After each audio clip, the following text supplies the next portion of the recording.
Salve pessoal, tudo bem? Davi Vega com vocês novamente. Bom, hoje eu quero dar continuidade aqui à série de comentários de livros e filmes diversos que eu venho fazendo aqui no meu canal. Peculiarmente hoje voltando à literatura. Depois de ter falado de alguns filmes, do cinema e tal, eu quero voltar à literatura. E principalmente a literatura que envolve sociologia e filosofia, bem como a pesquisa histórica também, por que não? De um grande ensaísta, professor Michel Lovy, se escreve Michael, né, mas se fala Michel Lovy, radicado na França, e seu companheiro Robert Serre. Robert Serre, que é Serre, né, que se escreve, né, Robert Serre, que é um professor norte-americano. Ambos escreveram o livro Revolta e Melancolia, o romantismo na contracorrente da modernidade.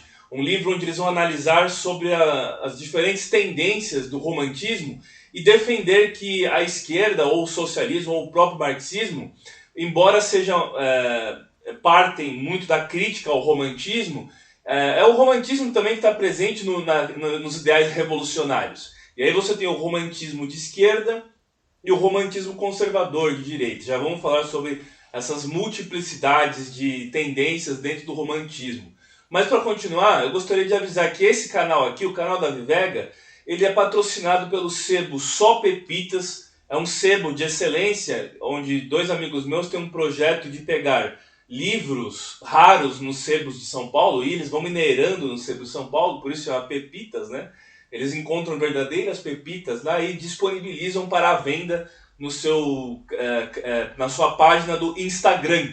Eu vou deixar na descrição desse vídeo aqui a página do Instagram do sebo Só Pepitas. Vale a pena vocês conferirem, porque caso vocês se depararem com algum livro que vocês estão procurando ou surgir um novo interesse, vocês falando que encontraram o sebo através do canal aqui, do canal da Vivega, vocês ganham 10% de desconto na compra de cada livro. Então vale muito a pena, porque os livros, assim como as viagens, estão aí para acrescentar cada vez mais, né? E são coisas que a gente gasta para ficar mais rico, tá certo? Bom, vamos entrar no livro propriamente dito. Ele vai começar falando do romantismo, que não é um movimento que tem apenas uma tendência. Assim como Carl Schmitt falou, o romantismo é uma multiplicidade de cores, né? E aí ele vai falar das diferentes tendências do romantismo. Só vou fazer uma breve apresentação do que é o romantismo e que para os autores, principalmente o autor Michel Lovy, que é o que eu mais vou destacar nessa apresentação hoje, o romantismo não pode ser apenas reduzido ao movimento literário que teve no século XIX, que tivemos aqui no Brasil também esse movimento literário, que foi superado pelo realismo e pelo naturalismo que tivemos aqui também no Brasil, né? Não é apenas reduzido ao movimento literário, mas ele está presente também na filosofia, na política, na jurisdição também, né? Inclusive na sociologia. Ele vai falar, por exemplo, que eu achei muito curioso no livro, que ele falou que o Ferdinand Tönnies, eu tenho um vídeo do Ferdinand Tönnies falando de comunidade e sociedade, né? A Gesellschaft e a Gemeinschaft, né? Comunidade versus sociedade. Eu tenho um vídeo, vou deixar na descrição desse vídeo aqui, caso vocês queiram assistir esse vídeo, o link para esse comentário, né? Ele fala que o Tönnies, ele vai ser um romântico da sociologia. Então, inclusive na sociologia, o romantismo esteve presente, foi muito atuante e influente, né? E o romantismo, ele está presente na direita e na esquerda, na democracia, na república, os defensores da república, e na monarquia, ou nos defensores de um regime hereditário ou de um poder de um só, até despótico e tudo mais, né? Ele vai falar que está presente tanto nos movimentos revolucionários quanto nos movimentos monarquistas, né? E aí tem a questão da Weltanschauung. A Weltanschauung é uma visão de mundo. Essa palavra Weltanschauung vem do alemão, né? E essa visão de mundo, basicamente, os verdadeiros românticos, a primeira leva do movimento romantista, ele foi um movimento que se opunha à técnica, que se opunha à revolução industrial. E tem uma parte do livro, inclusive, que o Michel Lovy fala que esses românticos, Eles eram contra a contaminação do dinheiro e da fumaça da chaminé da fábrica, né? Então ele faz uma comparação da contaminação, da poluição da fábrica, da chaminé, né? Com a contaminação do dinheiro. E a mecanização do homem, eles eram contra a mecanização do homem. E eu tenho um vídeo, vou deixar na descrição desse vídeo aqui também o link para esse vídeo, caso vocês queiram assistir, do meu comentário, de um livro do Ernesto Sábato, que é um escritor argentino, que se chama Homens e Engrenagens, que ele vai fazer um ensaio sobre a técnica. Eu não vou entrar muito no mérito da técnica nesse vídeo, porque eu já falei nesse outro vídeo meu mais sobre a técnica. Caso vocês queiram assistir, podem assistir, certo? E aí ele vai falar do Carlyle. O Carlyle, né? O Carlyle menciona, por exemplo, que o germe do nazismo, por exemplo, era um germe que veio do romantismo, bem como o comunismo na União Soviética. E o germe do nazismo, ele está nessa revolta, basicamente romântica, que está presente desde, como ele fala, né, desde Lutero, desde Martinho Lutero, que foi começou a revolta protestante, até o Hitler, né? Então, de Lutero a Hitler há esse romantismo, né? E ele vai falar depois do romantismo do Herder, né? Na Alemanha, em contraposição do romantismo do Rousseau na França, né? A França tem o Rousseau e o Herder na Alemanha. E também eu acrescento, já ouvi falar, já li em vários livros, a tese defendida por alguns que o fascismo italiano, que vem do berço do sindicalismo, né, que de certa forma também foi socialista em alguns aspectos, ele é uma tendência, embora fosse contra o mundo liberal, ele é uma tendência que surgiu do jacobinismo, né? Você sabe que tinha os jacobinos da Revolução Francesa, né? E a Revolução Francesa ela foi totalmente romântica, né? Embora você tivesse o Danton que se opunha ao romantismo, falando que o romantismo era coisa de burguês, era coisa da elite aburguesada, né? Ou até mesmo da antiga aristocracia que eles pretendiam remover. E na Rússia o Trotsky também vai ser contra esse romantismo. E eles tentaram fazer uma revisão, por exemplo, na União Soviética. Chegaram a proibir por um tempo que os artistas escrevessem por metáforas ou fizessem poesias, porque quando você escreve por metáfora, você altera o significante e o significado da coisa, né? Então você tinha que ser aquela descrição densa, fria, descritiva, que era a morte da literatura, né? E a literatura, que era ligada ao Ancient Regime, o regime antigo, era ligada muito à aristocracia, aos burgueses também, depois da aristocracia, a coisa da nobreza, né? Então, muitos desses revolucionários não conseguiam entender exatamente a linguagem literária e por isso combateram ferozmente, porque eles não conseguiam entender a linguagem mais erudita, né? E combateram ferozmente a literatura. E, infelizmente, a literatura saiu perdendo nesses regimes, né? Bom, outra coisa que eu achei muito curioso é que ele fala que esses românticos, boa parte deles vinham do norte da Europa, né? Eram saxões, muito por conta dessa revolta protestante também. E seria uma resposta ao estoicismo e o racionalismo do mundo mediterrâneo, o mundo que já pertenceu aos romanos, né? A filosofia estoica era a filosofia romana, né?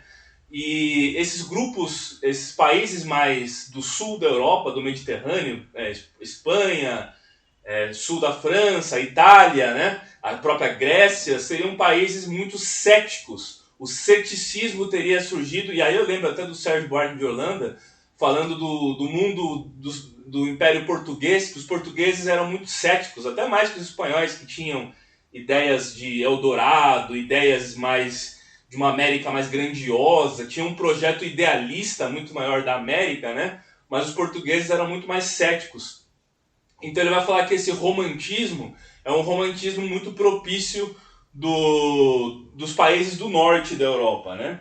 E aí, o que vem, quais são os advindos que vêm do romantismo, né? A exaltação à morte, o gótico, né? O gótico e o nacionalismo, né? E aí eu me lembro do Álvares de Azevedo, que estudou aqui na faculdade, aqui em São Paulo, no Largo São Francisco, né? Tem uma estátua dele lá, que ele frequentava os cemitérios e trovava, eram trovadores, né? Que trovavam nos cemitérios, louvando a morte, tudo isso. E do lado do nacionalismo, não só na literatura, mas nas artes, na pintura, está muito presente também. A gente teve, por exemplo, quase todos os episódios da história do Brasil sendo retratados nos quadros do Pedro Américo, né? E na França, o Eugène Delacroix. O Eugène Delacroix, ele fez aqueles quadros da Revolução Francesa, da queda da Bastilha, a Revolução conduzindo o povo, né? A liberdade conduzindo o povo, que tem a Marianne segurando a bandeira tricolor com as cores de Paris e os seios de fora e tal. Então eram épocas que eles prezavam o sublime e o belo, né? O sublime e o belo na literatura, o sublime e o belo na pintura, né? O que vai ser depois superado pelo realismo e o naturalismo, né? Ele fala de um crítico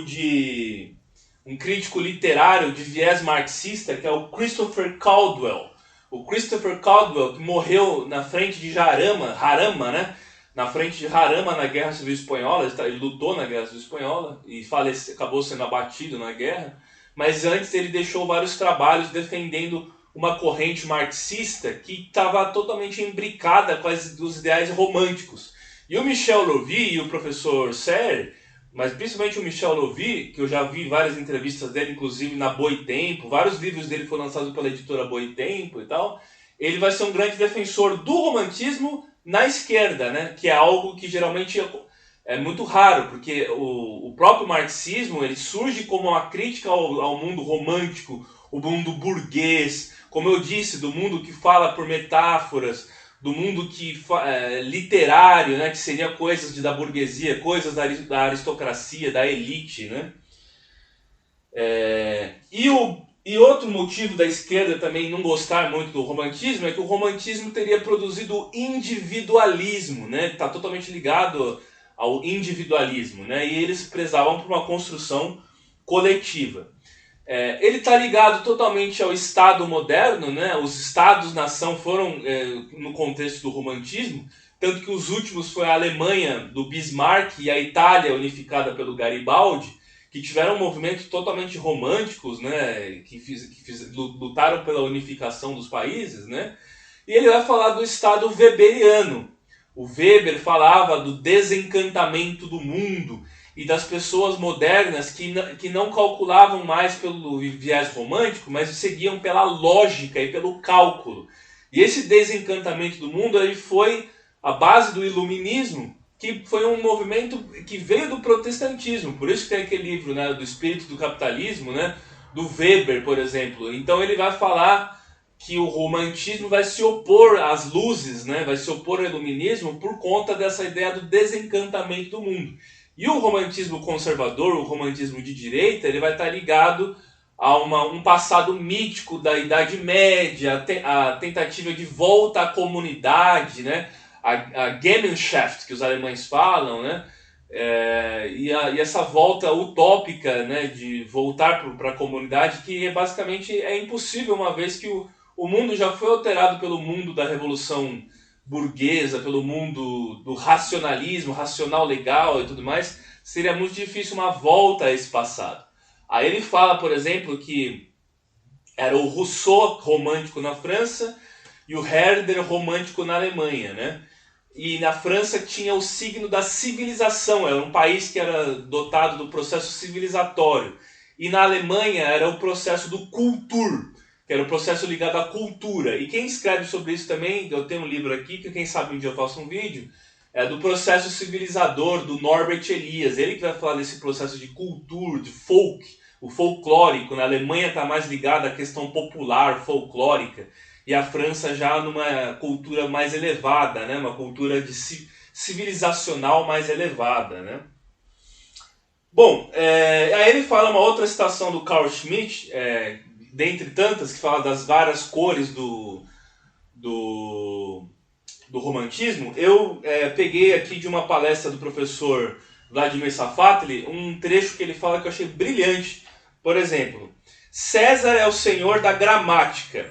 A gramática organiza o campo da visibilidade, da sensibilidade e das representações. A força de sujeição psicossocial. As formas de organização de vida sobre nós. a hegemonia. Então quem controla, já até trazendo Gramsci, né? Quem controla a hegemonia, ela controla o sentido das palavras, né? E o sentido das palavras é o que nos governa, a linguagem é o que nos governa. Nós somos governados pela linguagem. Então, fica uma briga de tendências pela hegemonia. E o romantismo vai entrar numa briga com as outras teorias filosóficas por essa hegemonia. Se ele funcionou por muito tempo no mundo parnasiano, no mundo classicista, e teve uma espécie de resgate dele no século XIX, ele vai se enfrentar com essas teorias mais científicas, vamos dizer assim, né, que trouxe o realpolitik, o realismo, e tem o socialismo realista da esquerda também, né, o realismo que vai se sobrepor e combater essas tendências romantistas, né. A Revolução Francesa trouxe o espírito da revolução e a noção da revolução eterna, né.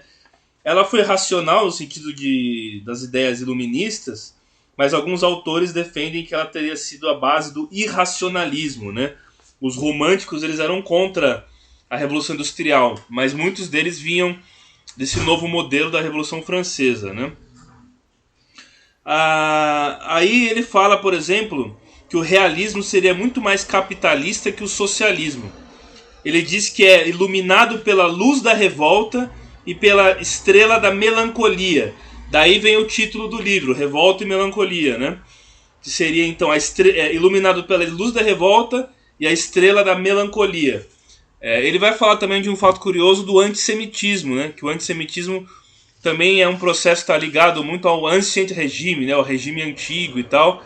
E vai ter uma explosão antissemita no contexto do romantismo, na transição do século XIX para o século XX, né, da Action Française, né, a ação francesa e tal. O Michel Louvi é um professor radicado na França, por isso que ele fala muito da França, né. Ele é filho de judeus austríacos, né, que vieram para São Paulo. Ele nasceu em São Paulo, é paulistano, né, nasceu na cidade de São Paulo, paulista e paulistano, né. Seus pais eram imigrantes judeus de Viena, vienenses, se eu não me engano. E ele fala muito da França porque ele está radicado na França, né?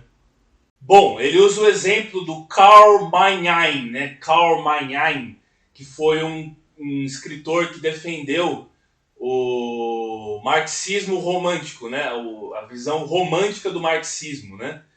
E ele lançou um livro em 1927 e ele tinha um contato muito próximo do Lukács, do Georg Lukács. Eu tenho um vídeo falando de um pensador, que é o Georg Marcus, né, sobre marxismo e antropologia, que é um vídeo que é um pensador que pertenceu à escola de Budapeste, a mesma escola ao qual pertenceu Lukács.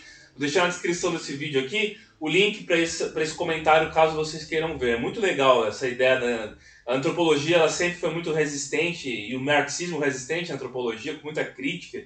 Então a ideia de concepção de sujeito, né, que eles lançaram sobre esse tema, né? Bom, aí ele vai falar também que na literatura tem o Balzac. O Balzac teria sido um cara que se fez do romantismo também, né, de certa forma, né? E o Balzac ele era ligado ao romantismo de esquerda, mas ele era ligado à burguesia. E aí me fez lembrar de um filme que eu assisti um tempo atrás, foi até minha esposa que viu na faculdade e indicou para mim, a gente assistiu junto esse filme, deve ter completo no YouTube, que é Balzac e a Costureirinha Chinesa. É a história de 3 jovens, 2 rapazes e uma moça que é costureira, que eles vivem no interior de uma província lá da China durante a Revolução Cultural, e os livros chinesa, né, do Mao Tse Tung, e os livros ocidentais eles estavam proibidos, e eles acabam descobrindo os livros proibidos do Balzac, né, da literatura do Balzac, e acabam mudando muito a cabeça deles. É uma ideia muito legal para a gente entender essa ideia de desencantamento do mundo, ou de despertar de consciência. Quando você tem acesso às letras, às artes, você nunca mais é o mesmo, você muda. E você fica com um senso crítico muito difícil de ser governado até mesmo pelas grandes ditaduras, como foi a Revolução Cultural Chinesa, né?